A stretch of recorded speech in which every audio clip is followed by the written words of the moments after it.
কাশ্মীরে সন্ত্রাসী হামলার পর ভারতে দেখলাম ভীষণ চাপ তৈরি হচ্ছে, সরকার যেন পাকিস্তানে সামরিক ব্যবস্থা নেয়। আমি রিটায়ার্ড বেশ কিছু জেনারেল, লেফটেন্যান্ট জেনারেলদেরকে দেখছি, তারা এসে বিরাট হুমকি এবং হম্বিতম্বি করছেন যে পাকিস্তানকে একটা উচিত শিক্ষা দেয়া উচিত হবে। এবং জনমত আসলে ওদিকে যাচ্ছে, বিশেষ করে র্যাডিক্যাল একটা গ্রুপকে বিজেপি নিজের স্বার্থেই, তার রাজনীতির স্বার্থেই তৈরি করেছে। সেই গ্রুপটা পাকিস্তানে একটা সামরিক ব্যবস্থা চাইছে, কারণ ভারত দ্বিধাহীনভাবেই পাকিস্তানকে এই আক্রমণের সাথে জড়িত করেছে। এটা পাকিস্তান পেট্রোনাইজড বলছে খুব সোজাসাপটাভাবে। সো পাকিস্তান যদি এটার সাথে জড়িত হয়ে যায়, তাহলে যেসব ডিপ্লোম্যাটিক স্টেপস ভারত নিয়েছে, আপনারা জানেন এর মধ্যে আমি গতদিন বলেছি তাদের ডিপ্লোম্যাটিক রিলেশনসটাকে ডাউনগ্রেড করা, তাদের মিলিটারি রিপ্রেজেন্টেটিভদের সরিয়ে দেওয়া, ভিসা বন্ধ করা, এবং খুবই টাফ একটা পদক্ষেপ নেওয়া হয়েছে, সেটা হচ্ছে ইন্দাস ওয়াটার ট্রিটি।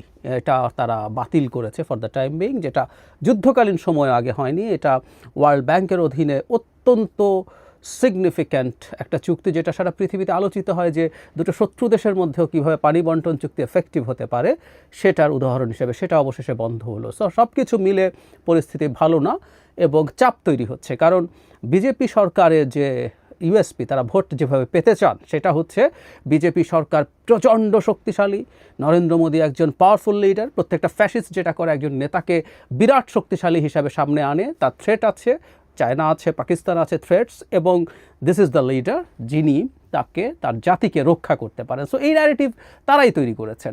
এখন যখন পাকিস্তানকে এই মর্মান্তিক, এই ভয়ঙ্কর হামলার সাথে অভিযুক্ত করা হচ্ছে, তখন তো আসলে তার বিরুদ্ধে ব্যবস্থা নেওয়া আর পরিস্থিতি তৈরি হয়ই। এটা এক ধরনের যুদ্ধ প্রভোগ করার মতো ঘটনা হিসাবে এটাকে নিশ্চিতভাবেই ক্যাটেগরাইজ করা যায়।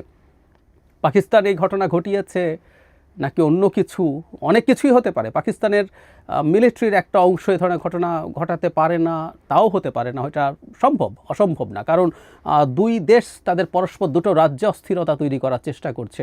পাকিস্তানের বেলুচিস্তানে ভারতীয় ইন্টেলিজেন্সের সহায়তায় এবং নানান রকমভাবে সেখানে অস্থিরতা, ওখানেও এরকম মানুষ হত্যা, নানান কিছু করার চেষ্টা হয় নিয়মিতভাবে। বিশেষ করে বালুচিস্তানের উপর দিয়ে যেহেতু চায়না পাকিস্তান ইকোনমিক করিডোর বা সিপিইসি গেছে, সেটা একটা স্ট্র্যাটেজিক টার্গেট করা সহজ হয়ে গেছে। এবং বালুচিস্তানের উপরে দশকের পর দশক ধরে কেন্দ্রীয় পাকিস্তান সরকারের যে বঞ্চনার ইতিহাস, যেটা পূর্ব পাকিস্তানের উপরে ছিল, সেরকম একটা গ্রাউন্ড তো আছেই। আবার পাল্টা পাকিস্তান এটা করে, আবার পরস্পর এই কাজগুলো যখন করে, বিশেষ করে কাশ্মীরে এই ধরনের কোনো কাজ করার মাধ্যমে পাকিস্তান এক ধরনের জাতীয়তাবাদী মানসিকতা উস্কে দিতে পারে, ফলে সংকট আড়াল করা যায়।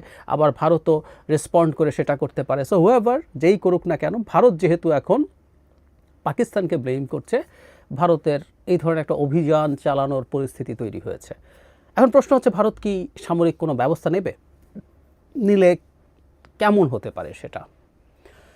আমরা প্রাথমিকভাবে যদি বলি, ভারত পাকিস্তানকে একটা সরাসরি যুদ্ধে জড়ানোর প্রবাবিলিটি আছে, উত্তর হচ্ছে প্রায় শূন্য।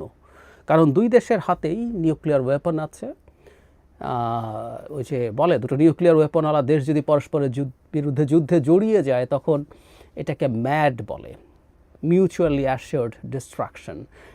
যে কোনো মুহূর্তে যদি নিউক্লিয়ার ওয়েপন ইউজ করা শুরু করে, দুই পক্ষের হাতেই যথেষ্টের বেশি নিউক্লিয়ার ওয়েপন আছে, যেটা দিয়ে তারা পরস্পরকে একেবারে ধ্বংস করে দিতে পারে। এবং তাদের হাতে যথেষ্ট কেপেবল ভেহিক্যালও আছে, যেটার মাধ্যমে তারা সেই নিউক্লিয়ার ওয়েপনকে গন্তব্যে নিয়ে যেতে পারে।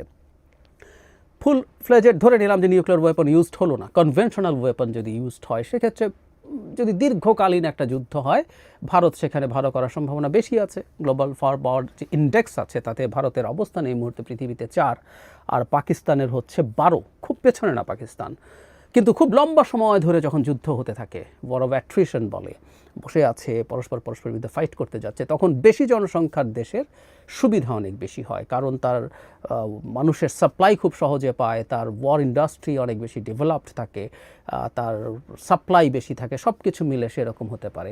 সো এই ধরনের একটা যুদ্ধে যদি, টেকনিক্যালি বলছি, নিউক্লিয়ার ওয়েপন না কনভেনশনাল ওয়েপনে যদি জড়িয়ে পড়ে, তাহলে ভারতের খুব ভালো চান্স আছে পাকিস্তানকে তারা বহু সময় পর পরাজিত করতে পারবে, যদি খুব দীর্ঘকালীন যুদ্ধ হয়। কিন্তু যে ধরনের অভিযান ভারত চালাতে চায়, এই ধরনের অভিযানে কি ভারত আদতে কোনো সুবিধা করতে পারবে?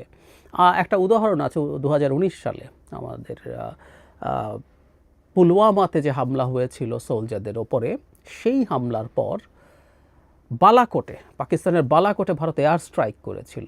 তো এটা নিয়ে নানান রকম ক্লেমিং, ভারত ক্লেম করেছে ওখানে জঙ্গিদের আস্তানা ছিল, সেটা তারা ধ্বংস করে দিয়ে এসছে। পাকিস্তান আবার ছবিতে ভিডিওতে দেখিয়েছিল যে কতগুলো গাছ টাছ ভেঙেছে, এবং এগুলো নিয়ে পরে রীতিমতো আপনারা ঘাটাঘাটি করলেই দেখবেন যে স্যাটেলাইট ইমেজ টিমেজ দিয়ে বোঝার চেষ্টা করা হয়েছে, তাতে ভারতের ক্লেম নিউট্রাল জায়গা থেকে দেখা হয়েছে, ভারতের ক্লেম অ্যাস্টাবলিশ করে এরকম কিছু আসলে দেখা যায়নি।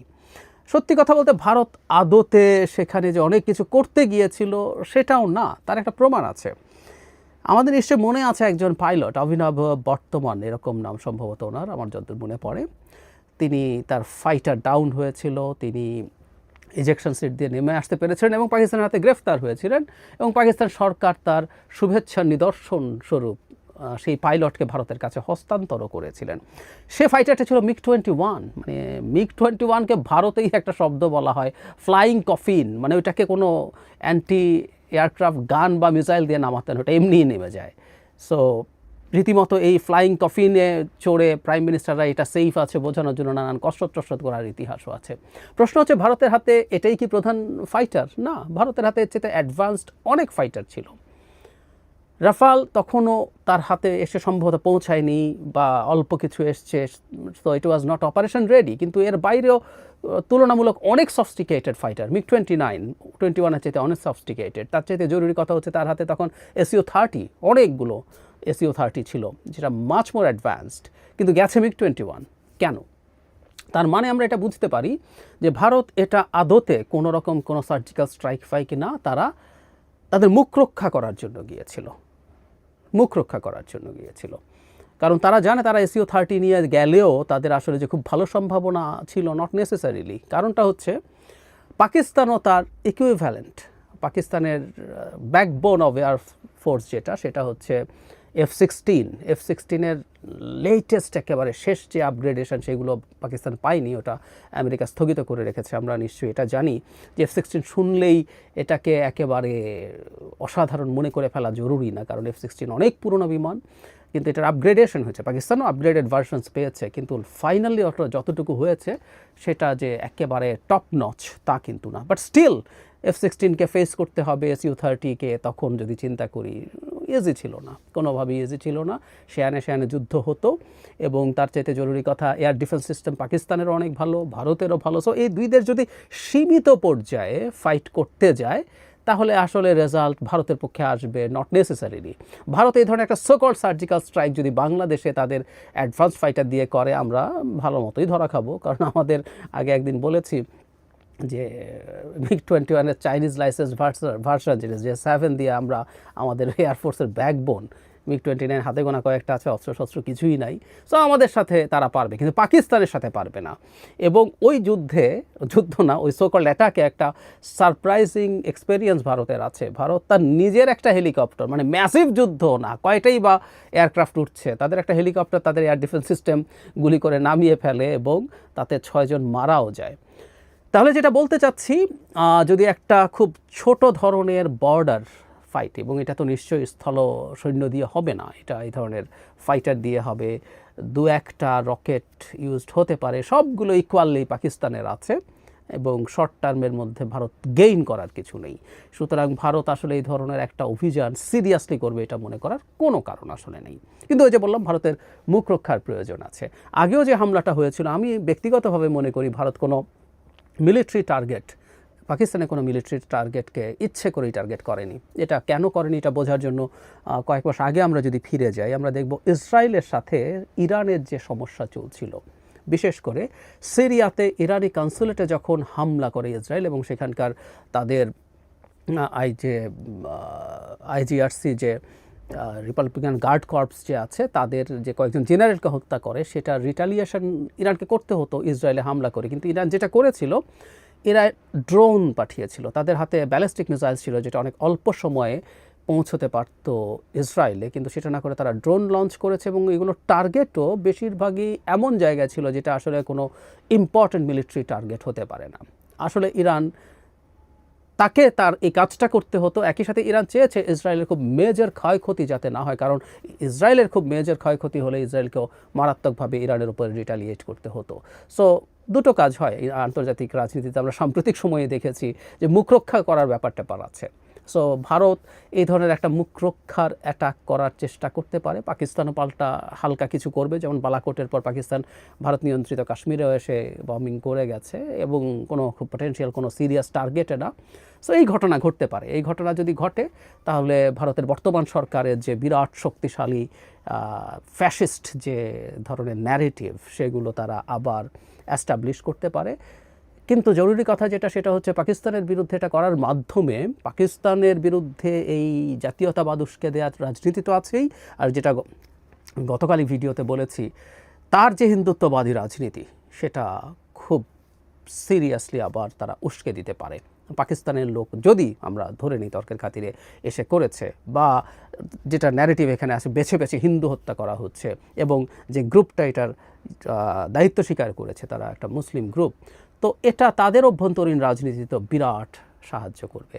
পাকিস্তান যদি করে থাকে, পাকিস্তান মিলিটারি তারা তাদেরও দিক থেকে এটার গেইনিং আছে, পাকিস্তানের জনগণও এগুলো পছন্দ করে। বটম লাইন হচ্ছে এ ধরনের খেলা আসলে পৃথিবীতে হয়, খেলাই বলছি, রাজনীতিতে খেলায় কিন্তু মারা যায় সাধারণ মানুষ শেষ পর্যন্ত। হিন্দু মুসলমান বিষয় না, বালুচিস্তানে মুসলিমরা মারা যায় ভারতের অ্যাকশানে। এখানে যদি পাকিস্তান করেও থাকে হিন্দু সাধারণ মানুষ মারা গেল, তারা বলি হয়। আর রাজনীতি হয় বিরাট বিরাট দেশের, আবহমানকাল থেকে হয়েছে, হয়, হবেও। আসলে এগুলো ঠেকানোর কোনো উপায় আছে এটা মনে করি না। এটা আসলে চলবেই কোনো না কোনো